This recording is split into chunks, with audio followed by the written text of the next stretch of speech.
చేస్తున్నాం. అరే పిల్లగాడు కొత్తగా వచ్చిండు, కొంతకాలం సమయం ఇద్దామన్నా కనీసం విజ్ఞత లేదు. 10 సంవత్సరాలు పరిపాలించిన వాళ్లకు మొదటి రోజు నుంచే ఎట్లయినా పడగొడదాం, ఎట్లయినా ఇబ్బంది పెడదాం. విద్యార్థులు చచ్చిపోతే సంతోషంతో నృత్యాలు చేస్తారు, రైతులు చచ్చిపోతే సంతోషంతో వాళ్ళు ఇవాళ చేస్తున్నారు. ఎక్కడైనా బస్సు కింద పడేవారని చచ్చిపోతే వాళ్ళకు ఆనందమే, ఎక్కడైనా ఆహార కలుషితమైపోయి విద్యార్థులు చచ్చిపోతే వాళ్ళకు ఆనందమే, ఎక్కడైనా రైతు ఆత్మహత్య చేసుకుంటే వాళ్ళకు ఆనందమే. ఎందుకంటే వీళ్ళ చావుల పునాదుల మీద అధికారం అల్కగా ఎక్కొచ్చన్న ఆలోచన, దుర్మార్గమైన దురాలోచనతోటి ఈరోజు ప్రతిపక్ష పార్టీ పనిచేస్తుంది కదా. ప్రతినిత్యం మీ మధ్యలోనే ఉన్నాం కదా. ఎక్కడైనా ఫామ్ హౌస్లో పండుకున్నామా, ఎక్కడైనా దాచుకున్నామా? లేం కదా, మీ మధ్యలోనే ఉన్నాం కదా. ఎవరు వచ్చినా కలుస్తున్నాం కదా. నేను కానీ మా మంత్రులు కానీ ఏ ఒక్క రోజైనా ఈ రైతాంగాన్ని కలవకుండా, మా ఎమ్మెల్యేలు గ్రామాలు తిరగకుండా ఎక్కడైనా ఉన్నారా ఈ 18 నెలల? గతంలో ఎప్పుడైనా ముఖ్యమంత్రి ఎన్నిసార్లు కనిపించిండో లెక్కలు తీయండి, ఎన్నిసార్లు సచివాలయానికి వచ్చిండో మీరు చూడండి. ఈనాటి పరిపాలన చూడండి. అంతెందుకు, టెలిఫోన్ ట్యాపింగ్ గురించి మీకు తెలుసు కదా. భార్యాభర్తలు మాట్లాడుకుంటే కూడా ఫోన్ లేని పరిస్థితి ఆయనలో ఉండే. ఇవాళ మమ్మల్ని బహిరంగంగా వచ్చి ఏమన్నా దూషించినా ఫోన్లలో మాట్లాడుకున్నా మీకు అందరికీ స్వేచ్ఛగా లేరా? ఫోన్లలో భయపడుతున్నారు ఇప్పుడు మాట్లాడానికి. గతంలో ఎట్లుండే, ఇవాళ ఎట్లుంది? ఈ స్వేచ్ఛ 4 కోట్ల తెలంగాణ ప్రజలకు వచ్చిందా, రాలేదా?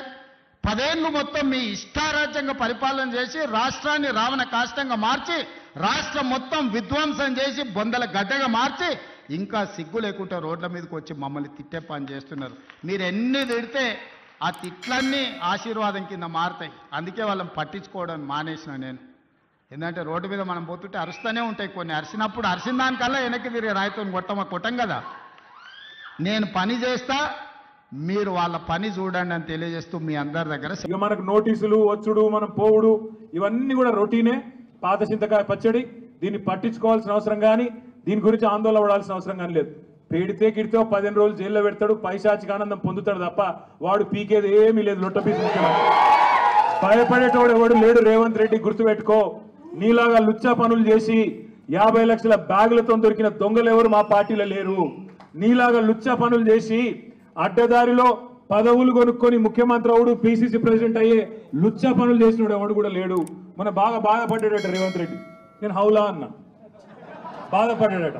నేను అడుగుతున్నా ఒకటి, తెలంగాణ ముఖ్యమంత్రి అయ్యుండి జై తెలంగాణ అనకపోతే నేనేమనాలి? మరి ఏం పేరుతో పిలవాలి?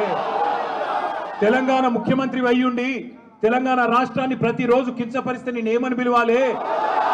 తెలంగాణ ముఖ్యమంత్రి అయ్యుండి తెలంగాణ రాష్ట్రాన్ని దివాలా తీసిన రాష్ట్రం అంటే ఏమనాలి? తెలంగాణ ముఖ్యమంత్రి అయ్యుండి ఢిల్లీకి పోతే నాకు అపాయింట్మెంట్ ఇస్తలేరు, దొంగను చూసినట్టు చూస్తున్నట్టు నేనేమనాలి? తెలంగాణ ముఖ్యమంత్రి అయ్యుండి చెప్పులు ఎత్తుకపోతాడేమో అని భయపడుతున్నారు అంటే ఏమనాలి నిన్ను? అందుకే ఇక నేను ఎక్కువ అనగాని మీరు అనకాడికి అన్నారు, కానీ అది కాదు, నాకు అర్థం కాదు. ఆడవాళ్ళు 9 గంటలు వాళ్ళు కూసబెట్టి మర్యాదలు చేసి వాళ్ళు పంపిస్తే మీరు 9 నిమిషాలని నాకు రక్తం వచ్చినట్టు చేసి మొత్తం కాడు పిసుకుడు. అక్కడ పిసుకుడేమో కానీ ఇక్కడ పిసుకుడు ఎక్కువైపోయింది.